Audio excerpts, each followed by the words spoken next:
Hi everyone, it's Jeff Hughes from Positive Change Counseling, and I figured that today I'd be talking about technology in the age of COVID. I know that a lot of parents are struggling with screen time and how much screen time kids are getting, and kids are also struggling with the amount of screen time and having things to do if they're not on screens.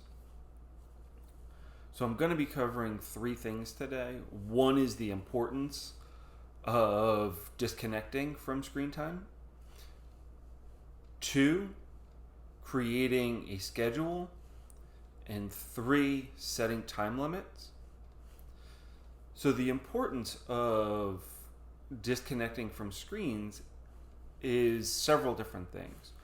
When kids are on screens, they're not they're not socializing, and they're losing skills that they're going to need in the future. They're losing the skill of being able to read other people's facial expressions and understand emotions. They're also losing their creativity and thinking outside the box. I know that a lot of kids are saying that, oh, I'm bored. And a good thing for parents to remember is that boredom, it leads to invention. When I was a kid, when we were bored, we would make up a game.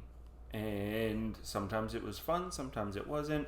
But hey, it's trial and error. This is what they're going to learn. They're going to learn that not everything you come up with is going to be great.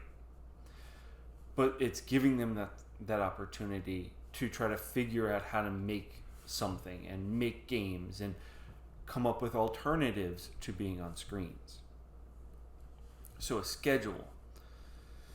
Scheduling is extremely important. And a lot of what I tell parents is it is going back to January or February when they were in school. What time did they start? When were they allowed to have screens? So for some kids, it was, they would get out at 3 o'clock. And by 4:30, they were all done with their homework and they were able to play some video games or go on YouTube or do various screen time activities. For others, it was, I was in aftercare till 6:30. Well, then that's when you start. It's like, okay, it's after 6:30. Oh, it's after 4:30. And you want to go back to that normal schedule you had when parents were going to work, when kids were going to school, so that there is an understanding of this is what we will get back to when you do go back to school, when I do go back to work, just so that they don't get used to one set, and then when things change, they then have to transition into something new. And time limits. Time limits are a little tricky because every kid is different. But for kids who are generally 12 and under, I say about 30 minutes a day. And that's 30 minutes from the time they start to the time they end. And 30 minutes means at the 30-minute mark, it's already shut down. It's not, I need a few more minutes, and they play for an extra 15. It is 30 minutes, it gets taken away. For kids who are 12 and older, what I do for them is slightly different. I have parents give a bigger chunk of time. So it could be, you get 3.5 hours, Monday to Friday. You can divvy up that time however you like. But understand, once you hit that 3.5 hour mark, you're done for the rest of the week. So if you use all of it on Monday, Tuesday, Wednesday, Thursday, Friday is gone. There is no more time. And there is no asking about time. There is no earning extra time. This is the time. On weekends, it's the same for all kids. It is that chunk of time, you get to break it up however you like. So for kids usually 12 and under, I say another 2 hours. So an hour on Saturday, an hour on Sunday. But you give them that full chunk of 2 hours. They can break it up however they want.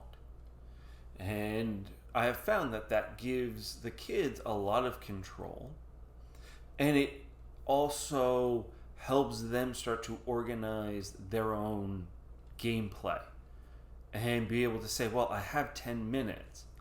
I don't want to start this because it's going to take 15 and I'm going to lose my progress. So let me do a smaller campaign, 5 minutes, 7 minutes, 8 minutes, and then be able to be done in the appropriate amount of time. I know that there are some parents that I've talked to about earning time back, and as I have told those parents, earning the time is at your discretion. It is not, I will clean this, I'll get an extra 10 minutes. No. If they clean the bathroom without you asking, you have the ability to give them extra time. But it is not something that they need to expect. It is something that is a reward, and you want to reward them doing positive things, but not so often that I clean the bathroom, I get my 5 minutes. So it's not a 1-to-1 ratio. I threw a lot of stuff out there, and it's a bit of a longer video today, but we covered the importance of getting off of screens, disconnecting from screens, creating a schedule, and time limits on screen time. If you like the video, please like and subscribe. I hope everyone continues to stay healthy and safe.